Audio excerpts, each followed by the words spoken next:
ابھی 8 ہیں یا 20 یا پھر مرضی پر ہے، جو جتنی چاہی پڑھ لے، جتنی چاہے پڑھ لے۔ میں نے دنیا میں کوئی ایسی مسجد نہیں دیکھی جس میں جتنی چاہے تراویحاں پڑھی جا رہی ہوں۔ بعض لوگ فتویٰ تو دیتے ہیں کہ کوئی عدد متعین نہیں ہے، لیکن وہ فتویٰ مارکیٹ میں چلتا پوری دنیا میں کہیں بھی نہیں ہے۔ یا تو کہیں پوری 8 ہو رہی ہوتی ہیں یا کہیں پوری 20 ہو رہی ہوتی ہیں، کیونکہ جب آپ کہیں گے نا جتنی چاہو پڑھ لو، امام نے ایک دن 8 پڑھا دی، اگلے دن 12 پڑھا دی، پبلک پکڑ کے امام کو کوٹ دے گی کہ ابے تو کیونکہ مائنڈ لوگ لے کے آتے ہیں پہلے سے کہ ہم نے کتنی پڑھنی ہے، کتنی ہوں گی یہاں پہ۔ تو بعض فتوے صرف کچھ اسکالرز بیٹھ کے چلا دیتے ہیں مارکیٹ میں، وہ چلنے والے نہیں ہوتے، وہ خود اس پہ خود عمل نہیں کر رہے ہوتے۔ اہل حدیثوں کی مسجد میں جہاں بھی جائیں 8 ہی ہو رہی ہیں، حالانکہ وہ فتویٰ دیتے ہیں کہ جتنی چاہے پڑھ لو، لیکن پھر جتنی چاہے پڑھ لو تو پوری دنیا میں آپ 8 ہی کیوں پڑھ رہے ہو؟ پھر ان کو پتہ ہے کہ بھائی اسپیسیفک جب تک کوئی عدد نہیں بتایا جائے گا اس وقت تک عوام کے لیے اس پر عمل کرنا ممکن نہیں ہوگا۔ اسی وجہ سے چاروں اماموں کا اجماع ہے جو تابعین تبع تابعین کے دور میں تھے کہ کم سے کم کتنی رکعتیں ہیں؟ 20۔ 3 امام کہتے ہیں 20 رکعتیں اور امام مالک کہتے ہیں 36 رکعتیں۔ تو اب یہ عدد متعین کیے بغیر چلنا ممکن نہیں ہے۔ تو چونکہ فقہا دین کو زیادہ سمجھتے ہیں نا، انہوں نے عدد متعین کیا ہے۔ اور ویسے بھی تراویح خلاف قیاس ہے۔ نفل نماز میں اتنی ساری پبلک کو جماعت کے ذریعے اکٹھا کرنا یہ عام حالات میں جائز نہیں ہے، بدعت عمل ہے، کیونکہ اس کے جائز ہونے کی ہمارے پاس کوئی دلیل نہیں ہے۔ یہی وجہ ہے کہ رمضان عید کا چاند نظر آتے ہی تراویح غائب ہو جاتی ہے۔ اگر یہ عام نوافل کی طرح جماعت کے ساتھ جائز ہوتی تو امام صاحب کہتے یار ہم نے پورے رمضان نوافل پڑھے ہیں جماعت سے، تو اب حرام تھوڑی ہو گئے، چلو آج دوبارہ پڑھ لیتے ہیں۔ نہ ان کو منع کیا جائے گا، کیوں؟ نبی صلی اللہ علیہ وسلم سے ثابت نہیں ہے۔ تو عدد بھی متعین ہے اور دن بھی متعین ہے۔ جیسے اگر یہ تہجد ہے تو تہجد کے تو دن بھی متعین نہیں، عدد بھی متعین نہیں ہے، تہجد تو پورے سال ہے۔ تو جیسے رمضان کی یہ جو تراویح ہے نا، اس کے دن متعین ہے کہ صرف رمضان کی راتوں میں ہی ہوگی، اور کیفیت بھی متعین ہے کہ جماعت سے ہوگی مسجدوں میں، تو اسی طرح یہ کہنا کہ عدد متعین نہیں ہے یہ عقل سے بالاتر ہے۔ حضرت عمر نے یا تو 20 رکعتیں شروع کی تھی یا 8، کیونکہ 2 ہی روایتیں ملتی ہیں حضرت عمر سے، 8 والی بھی ملتی ہے 20 والی بھی۔ ہم کہتے ہیں اس 8 والی پر پوری روئے زمین میں کہیں بھی عمل نہیں ہوا، اور اس 8 کی سند میں اضطراب ہونے کی وجہ سے ضعیف بھی ہے۔ بڑے بڑے محدثین نے اس کو ضعیف قرار دیا ہے۔ جو اسکالرز یوٹیوب پہ آ کے یہ کہتے ہیں نا کہ بالاتفاق صحیح ہے، خدا کی قسم جھوٹ بولتے ہیں۔ وہ اتنے دھٹلے سے آج کل جھوٹ بولا جاتا ہے نا سوسائٹی میں کہ لوگ اس کو سچ سمجھنا شروع کر دیتے ہیں اور پھر چیلنج کرتے ہیں کوئی یہ گولڈن سند ہے، کوئی 8 رکعت والی حدیث کو ضعیف نہیں ثابت کر سکتا۔ ہم جب کہتے ہیں کہ ہم جب حوالے پیش کرتے ہیں، میری آڈیو بیان ہے اس پہ پورے میں نے حوالے پیش کیے ہیں کہ کتنے لوگوں نے اس کو مسترب کہہ کے، مسترب حدیث بھی ضعیف ہوتی ہے، اس کو رد کیا ہے، تو وہ اس کا جواب ہی پی جاتے ہیں۔ وہ چیلنج ان کے چل رہے ہیں، لوگ ان کے حوالوں سے متاثر ہیں۔ تو اگر وہ 8 رکعت والی حضرت عمر سے ثابت ہوتی تو اس دور میں کتنی رکعتیں چلتی؟ 8۔ حرم میں بھی 8 ہوتی، مسجد نبوی میں بھی 8 ہوتی، اور 1400 سال سے حرم اور مسجد نبوی میں 8 ہی چلی آ رہی ہوتی۔ ابو حنیفہ بھی 8 کے قائل ہوتے، امام شافعی جیسے محدث اور مجتہد بھی 8 کے قائل ہوتے، امام احمد جو امام بخاری کے استاذ ہیں وہ بھی 8 کے قائل ہوتے، امام مالک بھی 8 کے قائل ہوتے، اور عبداللہ بن مسعود بھی 8 پڑھ رہے ہوتے، اور عثمان بن عفان بھی 8 پڑھ رہے ہوتے۔ ہم کہتے ہیں کہیں کوئی ضعیف روایت بھی نہیں ملتی کہ عثمان بن عفان کے دور میں 8 ہوئی، حضرت علی کے دور میں 8 ہوئی۔ 20 والی تو بہت ساری ملتی ہے ہمیں، تو اس لیے، اور تواتر عملی بھی ملتا ہے۔ 150-200 سال پہلے فقہا بیان کرتے ہیں کہ پوری روئے زمین پر ہمیں کوئی بھی مسجد نظر نہیں آتی، ٹریولنگ ہوتی تھی نا اس زمانے میں بھی، کہ کہیں بھی ہمیں 20 رکعت سے کم 1 رکعت مل رہی ہو۔ اور ویسے بھی ایک بات ہے، محدثین نے اس نماز کو تراویح کا نام دیا ہے، یہ بہت اچھی طرح سمجھو، یہ ہم نے نام نہیں دیا کہ علماء دیوبند یا حنفی یا شافعی لوگوں نے۔ اس نماز کو تراویح کا نام کس نے دیا؟ بولو، محدثین نے۔ اس پہ باب جو باندھا جاتا ہے نا تراویح کا، یہ میں اور آپ نہیں، کون؟ محدثین۔ اب تراویح کا جو لفظ ہے نا وہ 8 رکعتوں پہ فٹ ہی نہیں بیٹھتا ہے، کیونکہ امام بہقی حدیث لے کر آئے ہیں، روایت لے کر آئے ہیں، حدیث سے میری مراد روایت، کہ اسلاف جو اس کو تراویح کہتے تھے اس لیے کہ اس میں ہر 4 رکعتوں کے بعد لوگ تھوڑا سا وقف کرتے تھے، تو 4 رکعتوں کو انہوں نے ترویحہ کہنا شروع کر، روح آرام کو کہتے ہیں، ترویحہ اس سے نکلا ہے۔ 4 رکعتوں کے بعد کیا کرتے تھے؟ آرام۔ تو اس لیے ہر 4 رکعت کو ایک ترویحہ۔ تو اب محدثین نے اس کو نام کیا دے دیا؟ تراویح، فقہا اور محدثین نے۔ تو اس کی وجہ محدثین بیان کرتے ہیں کہ تراویح کا نام اس لیے دیا گیا کہ ہر 4 رکعتوں کے بعد تھوڑا ریسٹ کیا جا رہا ہے. اب مجھے بتاؤ یہ جو عربی لغت میں نا ایک تراویح 4 رکعت اور تراویح جمع اقصا ہے. عربی میں جمع کے لیے کم سے کم 3 فرد ہونا ضروری ہے. جیسے رجل ایک آدمی, بھائی چل رہی ہے ریکارڈنگ, رجل ایک آدمی, رجلانی 2 آدمی, رجال 2 سے زیادہ. تو تراویح 2 تراویحوں سے زیادہ, 2 تراویحیں بنتے ہیں 8 رکعتیں اور تراویح بنتی 8 سے زیادہ. کتنی زیادہ یہ اس میں سب آ سکتا ہے. تو 8 رکعتوں پہ تو تراویح کا لفظ فٹ ہی نہیں بیٹھتا, تو محدثین اس کو تراویح کیسے کہیں گے اور تراویح کے باب کیوں باندھیں گے؟ اس زمانے میں اگر 8 رکعتیں ہو رہی ہوتی محدثین کے دور میں تو اس کو تراویحتین کہتے نا, وہ تراویح سے تعبیر نہ کرتے. سمجھتے ہو کہ نہیں سمجھتے؟ اور تراویح ہے بھی جمع اقصا. جمع اقصا کا مطلب عربی میں 2 قسم کی جمع ہوتی ہے, ایک جمع قلت اور ایک جمع کثرت. افعل, افعال, فعلت, افعلت, یہ 4 وزن جمع قلت کے ہیں 3 سے لے کے 9 تک.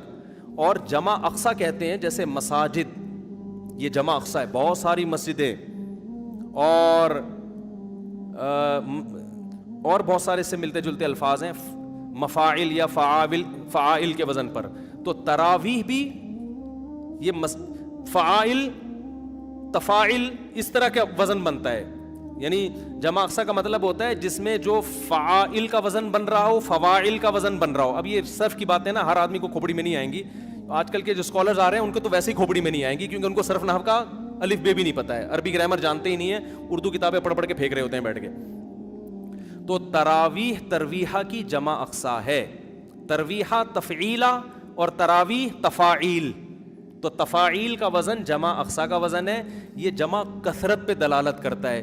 محدثین نے صدیوں پہلے اس نماز کو تراویح کہا, جس سے پتہ چل رہا ہے ایک ترویحہ نہیں ہے, 2 ترویحیں نہیں ہیں, 3 بھی نہیں ہیں, 3 سے زیادہ ہیں, کثیر ترویحیں ہیں. کثیر ترویحیں ہیں, جب کثیر ترویحیں ہیں تو وہ 8 اور 12 رکعتیں بھی نہیں ہیں, زیادہ ہیں وہ. تو جو حضرات اپنی مسجدوں میں 8 رکعت تراویح پڑھتے ہیں تو بھائی آپ اس کو تراویح کی نماز ہی نہ بولو, ترویحتین بولو. اچھا انہوں نے بھی یہ کام کرنا شروع کر دیا, اب اس کو تراویح بولنا چھوڑ کے صلاۃ اللیل بولنا شروع کر دیا ہے کہ ہم صلاۃ اللیل بولیں گے, تراویح بولیں گے ہی نہیں اس کو. یہ آپ ایک اور مصیبت میں پھنس جاؤ گے. آپ ایک ٹینشن سے تو بچنا چاہ رہے ہو لیکن آپ ایک دوسری ٹینشن میں پھنس جاؤ گے. وہ ٹینشن یہ ہے کہ محدثین کے دور میں یہ صلاۃ اللیل ہے تو صلاۃ اللیل ہی, وتر بھی صلاۃ اللیل ہے, تہجد بھی, ہر نماز جو رات کو پڑھی جائے وہ صلاۃ اللیل ہے. لیکن محدثین نے, یہ میں نے نہیں, ٹھیک ہے نا, محدثین اور فقہاء نے اس کو الگ نام اس لیے دیا تھا یہ بتانے کے لیے کہ یہ صلاۃ اللیل عام صلاۃ اللیل جیسی نہیں ہے, اس کے کچھ احکام دوسری نمازوں سے ڈفرینٹ ہیں. اس میں بڑی جماعت ہوگی, ایک امام کے پیچھے لوگ پڑھیں گے اور عشاء کے بعد پڑھی جائے گی یہ, جبکہ صلاۃ اللیل کب پڑھی جاتی ہے, جو تہجد جس کو آپ صلاۃ اللیل, وہ رات کے آخری حصے میں. تو تراویح آپ کو رات کے آخری حصے میں پڑھنی چاہیے. پھر اس میں آپ بڑی جماعت قائم نہ کریں, کیونکہ رسول اللہ صلی اللہ علیہ وسلم نے جو 3 دن رمضان میں جو نماز پڑھی ہے وہ 3 دن کے بعد آپ نے ترک کر دی تھی. تو جو نماز آپ نے ترک کی ہے وہ آپ کنٹینیو کیوں پڑھ رہے ہو رمضان میں؟ بھائی کیا دلیل ہے آپ کے پاس؟ آپ کہتے ہو حضرت عمر نے شروع کی ہے, تو حضرت عمر نے جو شروع کی ہے اس کو محدثین نے تراویح کہا ہے. صلاۃ اللیل تو ہے وہ, لیکن اس کو الگ سے بھی ایک نام دیا ہے. اور تراویح کا لفظ 8 رکعتوں پہ صادق نہیں آتا. اس کا مطلب حضرت عمر نے 8 پڑھی نہیں تھی, 8 سے زیادہ پڑھی ہیں. اور پھر پوری روئے زمین پہ جو پڑھی گئی ہیں, ان تمام باتوں کا کسی کے پاس کوئی جواب نہیں ہے. بعض لوگ کہتے ہیں بخاری کی حدیث ہے کہ نبی صلی اللہ علیہ وسلم رمضان اور غیر رمضان میں 8 سے زیادہ نہیں پڑھتے تھے. بخاری ہی کی دوسری حدیث بھی ہے جس میں حضرت عائشہ فرماتی ہیں کہ نبی صلی اللہ علیہ وسلم رمضان میں زیادہ عبادت کیا کرتے تھے رات میں, اور رمضان کے غیر میں کم کرتے تھے. یزید فی رمضان ما لا یزید فی غیرہ. یہ کیا بات ہے کہ آپ وہ حدیث تو لے رہے ہو جس میں آتا ہے کہ 8 پڑھتے تھے رمضان غیر رمضان میں. بخاری ہی کی دوسری حدیث جس میں آتا ہے رمضان میں رکعتوں کی تعداد زیادہ ہوتی تھی, اس کو آپ فوکس نہیں کر رہے. آپ اس حدیث سے, بخاری ہی کی حدیث سے پتہ چلتا ہے بھائی رمضان میں اگر 8 تھی, غیر رمضان میں 8 تھیں تو رمضان میں 8 سے زیادہ تھیں. تو یہ حدیث بھی بخاری کی مضطرب ہے. حضرت عائشہ کا بیان میں اضطراب ہے. حدیث کی سند ٹھیک ہوتی ہے بعض دفعہ، لیکن سند صحیح ہونے کے باوجود جب دو حدیثوں میں ٹکراؤ ہوتا ہے تو وہ حدیث قابل استدلال نہیں رہتی. ہم یہ کہتے ہیں کہ امی عائشہ کہتی ہیں کہ ایک طرف کہہ رہی ہیں کہ رمضان میں آپ 8 پڑھتے تھے، دوسری طرف کہہ رہی ہیں 8 سے زیادہ پڑھتے تھے. ہم کہتے ہیں 8 والی حدیث کی تائید ہمیں دوسری حدیثوں سے نہیں ملتی، رمضان میں 8 سے زیادہ پڑھتے تھے، اس کی تائید میں دوسری صحیح حدیثیں موجود ہیں. لہذا ہم امی عائشہ کی یا بخاری کی وہ حدیث کو لیں گے جس میں 8 سے زیادہ کا ہے، اور رمضان کا تقاضا بھی ہے کہ 8 سے زیادہ پڑھتے ہو آپ.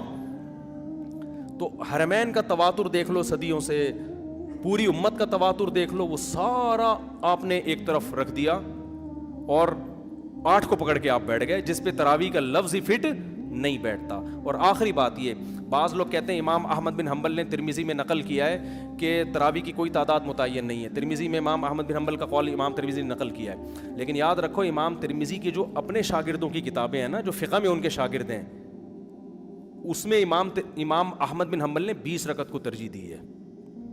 لہذا کوئی اس حوالے سے آپ کو دھوکہ نہ دے.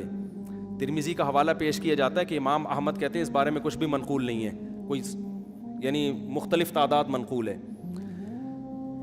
دوبارہ بتاتا ہوں، دیکھو امام ترمذی نے جب تراویح کے باب کے تحت احادیث ذکر کی ہے نا، تو اس کے نیچے امام احمد بن حنبل کا قول نقل کیا ہے کہ اس بارے میں یقینی طور پر کوئی عدد ثابت نہیں ہے، جو بھی تعداد منقول ہے ان میں سے کسی کو بھی اختیار کیا جا سکتا ہے. جبکہ میں کیا دعویٰ کر رہا ہوں، امام احمد بن حنبل کے نزدیک کتنی رکعتیں افضل ہیں؟ 20 رکعتیں. تو کوئی یہ حوالہ دے کے آپ کو کنفیوز کر سکتا ہے. تو خوب سمجھ لیں، جب کسی مجتہد سے 2 مختلف قول منقول ہوتے ہیں، ایک قول ان لوگوں سے جو فقہ میں ان کے شاگرد ہیں اور ایک قول جو حدیث میں شاگرد ہیں، تو مسائل میں اس قول کو ترجیح ہوتی ہے جو فقہ میں ان کے شاگرد، کیونکہ وہ قانون بیان کر رہے ہیں. امام احمد بن حنبل کی جو فقہ کی کتابیں ہیں، جس میں امام احمد بن حنبل کا فتویٰ نقل کیا گیا ہے، جو ان کے جتنے شاگرد ہیں، جس کو فقہ حنبلی کہا جاتا ہے، وہ سب اس پر متفق ہیں کہ امام احمد بن حنبل کے نزدیک کتنی رکعتیں ہیں؟ 20 رکعتیں ہیں. تو وہ زیادہ اس ترجیح ہے.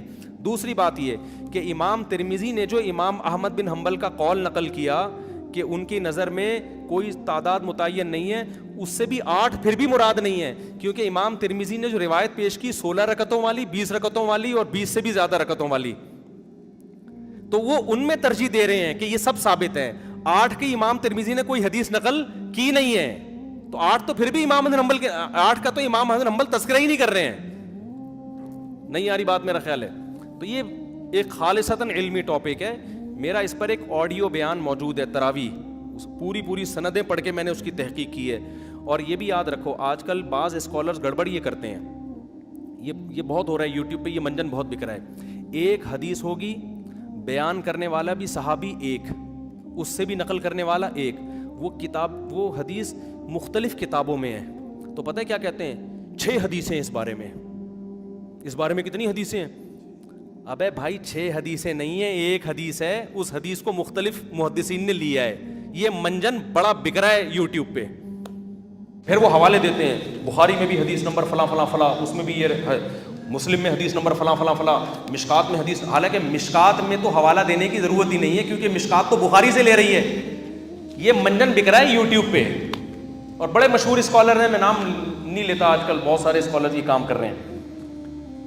میں دوبارہ بتاتا ہوں کرتے کیا ہیں. جو اپنے مسلک کی تائید میں جب حدیث پیش کریں گے نا، حدیث صرف ایک ہوگی اور اس کے مخالف درجنوں حدیثیں ہوں گی. لیکن وہ منجن کیسے بکے گا؟ عوام تو سامنے بیچاری پڑھی لکھی ہوتی نہیں دینی اعتبار سے. وہ منجن ایسے بکتا ہے کہ یہ حدیث بخاری میں حدیث نمبر فلاں فلاں فلاں فلاں، مسلم میں حدیث نمبر فلاں فلاں فلاں، اس میں بھی ہے ترمذی میں حدیث نمبر فلاں فلاں فلاں. ابے یار یہ تو چل رہا ہے نا، اس کو آگے لے آئیں. ترمذی میں حدیث نمبر فلاں فلاں فلاں. آدمی کہتا ہے یار اتنی ساری حدیثیں اور یہ مولویوں کو کیا ہو گیا. پھر آگے کہتے ہیں مشکات میں حدیث نمبر فلاں. حالانکہ مشکات مستقل حدیث کی کتاب نہیں ہے، وہ یا تو بخاری سے لے رہی ہوگی یا مسلم سے یا اور کسی کتاب سے. تو جب بخاری کا حوالہ دے دیا تو کم بخت مشکات کا حوالہ کیوں دے رہا ہے؟ ٹھیک ہے نا. یہ ایسے ہی ہے جیسے میں کہوں کہ یہ حدیث بخاری میں فلاں اور ریاض الصالحین میں فلاں صفحے پر. تو ریاض الصالحین نے تو بخاری سے ہی لیا ہے نا. یہ منجن بک رہے ہیں اور حدیث صرف ایک ہی ہے. وہ نقل کرنے تو وہ درجنوں حدیثیں نہیں کہلائیں گی, وہ ایک حدیث کہلائے گی. زیادہ حدیثیں جب کہلائیں گی کہ کم سے کم ایک سے زیادہ صحابی اس کو نقل کر رہے ہوں, یا کم از کم صحابی کے تو 2-4 شاگرد نقل کر رہے ہوں نا. تو یہ منجن آج کل بک رہا ہے, لوگ بھرم میں آتے ہیں. میں نے جب تراویح پر بیان ریکارڈ کروایا نا, آڈیو بیان ہے, پوری سندیں پڑھ کے, اس میں ایک صاحب نے دعویٰ کیا تھا کہ 8 رکعت تراویح پہ 8 حدیثیں ہیں, حالانکہ 2 حدیثوں کو کیا بنا کے پیش کر دیا تھا. ایک بخاری والی حدیث جس میں آتا ہے کہ نبی رمضان غیر رمضان میں 8 پڑھتے تھے, جس کا تراویح سے تعلق ہی نہیں ہے. دوسری حدیث حضرت عمر سے, وہ بھی ایک ہی حدیث تھی, اس کو گھما کے کتنے 7 حدیثیں بنا کے پیش کی ہے. تو یہ منجن مارکیٹ میں بک رہے ہیں, ملتے جلتے ناموں سے دھوکہ نہ کھائیں. دیکھو دین قرآن و سنت کا نام ہے, اور قرآن و سنت کی وہ فہم جو ائمہ اربعہ نے جس کو سمجھا نا, اسلاف نے جس کو سمجھا, وہ فہم کو آج کے اسکالرز پہ آپ ترجیح دو, چاہے وہ سعودیہ کا اسکالر ہو, چاہے وہ دبئی کا ہو, چاہے وہ پاکستان کا ہو. آج کے اسکالرز پہ اعتماد نہیں کیا جا سکتا. لوگ کہتے ہیں مکہ کے اسکالر نے فتویٰ دیا ہے. بھائی مکہ کے اسکالر میں بھی دونوں طرح کے لوگ ہیں, وہاں بھی ایسے لوگ بھی ہیں جو مضبوط علم والے لوگ ہیں, اور ایسے لوگ بھی ہیں جو سرکاری ٹائپ کے ہیں, گورنمنٹ جو کہہ رہی ہے وہ فتویٰ دے رہے ہیں. ابھی تو وہاں تو خلا اتنا آسان ہو گیا سعودی عرب میں, لیکن اس میں بھی آپ کو فتویٰ مل جائے گا کہ وہ صحیح ہے. تو تحقیق کہاں ہو رہی ہے؟ تو ابھی تو حکومتوں کے بڑے اثرات ہیں. یہ تو پاکستان بچا ہوا ہے, یہاں کے علماء ابھی بھی بہت حد تک حکومت کے دباؤ سے بچے ہوئے ہیں. لہذا یہاں غلط اسکالر بھی بھرپور ملیں گے, صحیح اسکالر بھی بھرپور ملیں گے. لیکن یہ میں آپ کو بتا دوں کہ جب تک پراپر وے میں انسان علم حاصل نہیں کرتا اور اپنے علم کو اسلاف سے جوڑتا نہیں ہے, صرف اپنی کھوپڑی استعمال کر کے لوگوں کو گائیڈ کرے گا, تو وہ غلط گائیڈنس کی طرف لے جائے گا, وہ لوگوں کو صحیح رہنمائی نہیں کرے گا. یہ بڑا مسئلہ ہے آج کل. تو آپ اپنے علم کو اسلاف سے جوڑیں اور دیکھیں ماضی کے فقہا کیا کہتے تھے. ان میں غلطی کا امکان کم ہے, آج کل لوگوں میں غلطی کا امکان زیادہ ہے, کیونکہ علم اٹھ رہا ہے, علم پھیل نہیں رہا. حدیث میں آتا ہے قرب قیامت میں علم اٹھے گا. ظاہر ہے اس سے سائنس اور ٹیکنالوجی کا علم مراد نہیں ہے, وہ تو پھیل رہا ہے, اس سے دین کا علم مراد ہے. اور اسکالرز آ کے آج کیا بات کرتے ہیں, آج جو نالج لوگوں کے پاس ہے وہ پہلے نہیں تھی. بھائی آپ تو حدیث کے خلاف بات کر رہے ہو. حدیث سے پتہ چلتا ہے کہ آج نالج کم ہو رہی ہے, پہلے دین کی نالج زیادہ تھی.